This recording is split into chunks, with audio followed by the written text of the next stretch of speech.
जेव्हा जेव्हा भाजपाची सत्ता येते तेव्हा तेव्हा इथला दलित आणि अल्पसंख्य हा भेदरून जातो। जेव्हा जेव्हा भाजप सत्तेत बसते तेव्हा तेव्हा दलित आणि अल्पसंख्याकांवरचे अन्याय अत्याचार वाढत राहतात। महत्वाचं आहे मी माझं सोशली करेक्ट राहणं आणि माझ्या तत्वांशी प्रामाणिक असणं अजिबात सोडणार नाही।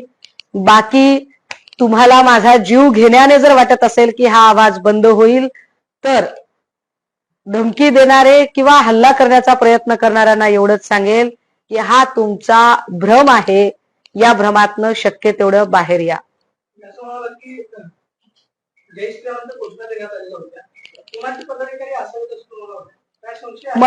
मला याच्यात कुणाचे पदाधिकारी वगैरे अजिबात सांगता येत नाही। दोन्ही गोष्टी असू शकतात।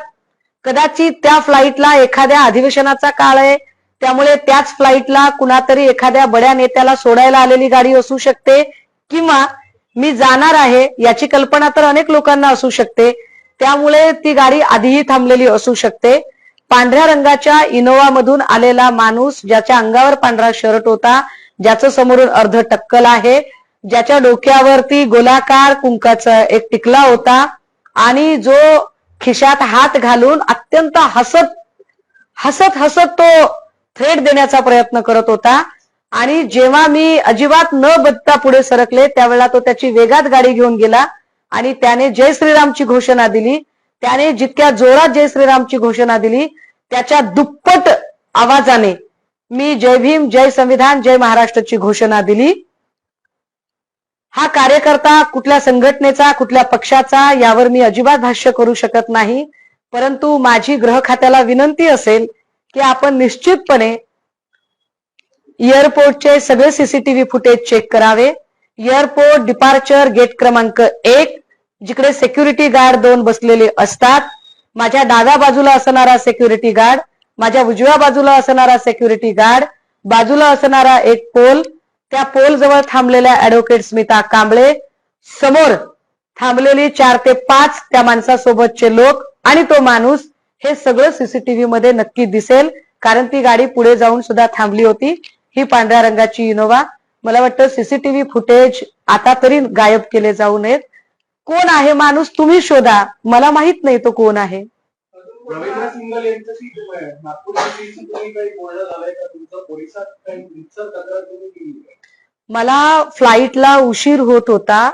मी सांगते आपल्याला की मी डिपार्चर गेटवर होते आणि माझी कल्पना ही होती की सोबत असणाऱ्या मुलीला मी पटकन पहाटे 6 पर्यंत पुण्यामध्ये सोडावं आणि मी गाडीने विजयदादा वाकोडे यांच्या पार्थिवाचं अंत्यदर्शन घेऊन त्यांच्या अंत्यसंस्कारात सामील व्हावं कारण त्यांचे अंत्यसंस्कार आता सायंकाळी 5 वाजताचे आहेत आणि म्हणून मी घाईत निघालेले होते। परंतु आत गेल्यानंतरची म्हणजे मला स्वतःला सावरलं खूप, परंतु माझ्या सोबतचं जे लहान मूल आहे, माझी 7 वर्षाची लेक, मला तिचा विचार करून मी फार पॅनिक झाले होते। मी तेवढ्या घाईत टेक ऑफ होण्याच्या वेळेमध्ये मी फक्त समाज माध्यमांना कळावं म्हणून एक पोस्ट लिहिली आणि ती पोस्ट सोडली। मग सकाळी मला सचिन भाऊ आहिरांचा फोन आला, बऱ्याच लोकांचे फोन आले आणि ते म्हणाले की आम्ही हाऊस मध्ये सुद्धा हा मुद्दा घेतो आहोत।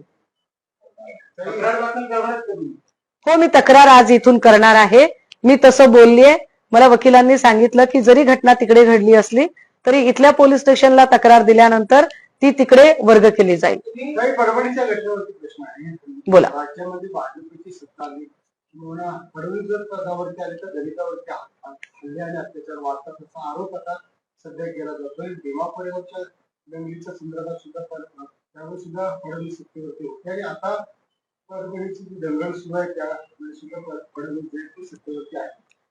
परभणी मोंढा पोलीस स्टेशन मध्ये जे पोलीस कर्मचारी आहेत आणि ज्यांच्या बडतर्फीच्या मी मागणी करत आहे, हे फार विशेष उल्लेखनीय आहे की भीमा कोरेगाव दंगलीच्या वेळेला असणारे एक पोलीस अधिकारी, नाव अजून माझ्याकडे पोहोचलेलं नाहीये, मी तेही नाव आपल्याला शेअर करेन, तेच पोलीस अधिकारी नेमके जुना मोंढा पोलीस स्टेशनच्या या सगळ्या दंगलीच्या वेळेला होते। हा नुसता योगायोग असत नाही तर काय पद्धतीने गृह खात्यामध्ये सुद्धा माणसं पेरलेली आहेत हे फार आम्हाला खेदाने सांगावं लागतंय। 1 तारखेला भीमा कोरेगाव, तारीख फार जवळ आलेली आहे। अशा सगळ्या परिस्थितीमध्ये सरकारने शक्य तेवढी काळजी घ्यायला हवी। कारण भीमा कोरेगावला राज्यभरातनं सगळे चळवळीचे अनुयायी येत असतात. या सगळ्या परभणीच्या घटनेचे पडसाद भीमा कोरेगाववर उमटू नयेत आणि लोकांना एका सुरक्षित आणि निर्भय वातावरणात अभिवादनाला पोचता यावं याचा सुद्धा विचार व्हायला हवा.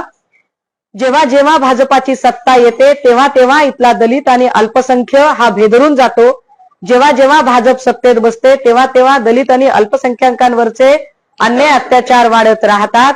ज्या पद्धतीने नवनीत राणा किंवा नितेश राणे यांनी विजयानंतरचा उन्माद केला, हा विजयानंतरचा उन्माद इथल्या दलित आणि अल्पसंख्याकांच्या मनामध्ये भीती उत्पन्न करणारा आहे.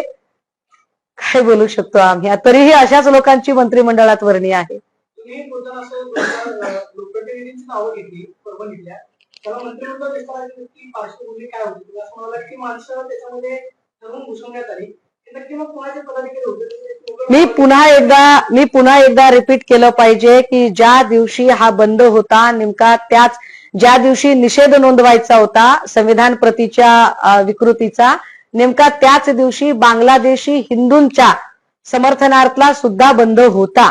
आणि त्यासाठी कुणी माणसं उतरवली हे वेगळं सांगायची गरज नाही.